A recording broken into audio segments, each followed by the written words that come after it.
Sunset music. G-Dada. Are you perfect? Type fire.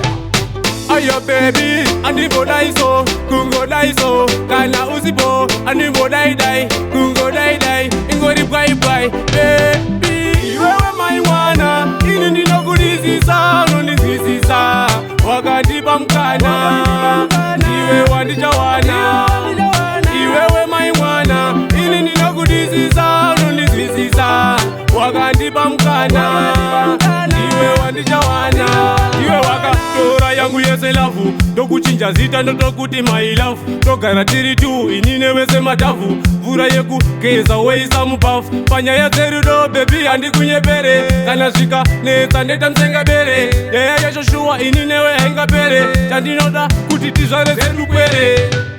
Iwewe maiwana, ini ndinokulisisa, unondinzwisisa, wakandipa mkana, iwe wandichawana.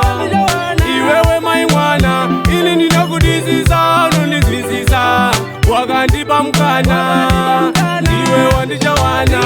Variyorora pauri ndichapisa, vanoongorora zvevanhu tonyadzisa, vanokushora usambovatarisa, hanzi haana dola, hanzi haana mula yekubvisa keshi yolobola, ndini ndomuchacha sebhatiri ndiri sola, unotondinakira kudarika amarula.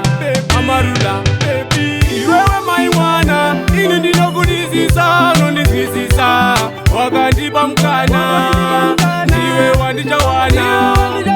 Iwewe maiwana, ini ndinokulisisa, unondinzwisisa, wakandipa mkana, iwe wandichawana.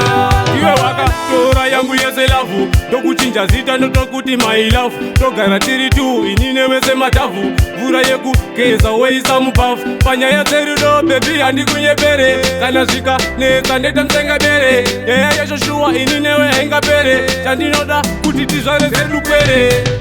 Iwewe maiwana, ini ndinokulisisa, unondinzwisisa, wakandipa mkana, iwe wandichawana. Iwewe maiwana, ini ndinokulisisa, unondinzwisisa, wakandipa mkana, iwe wandichawana.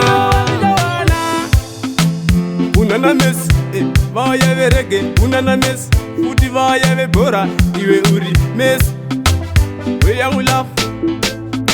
Ayo baby, mess. Sunset music. This song related to you.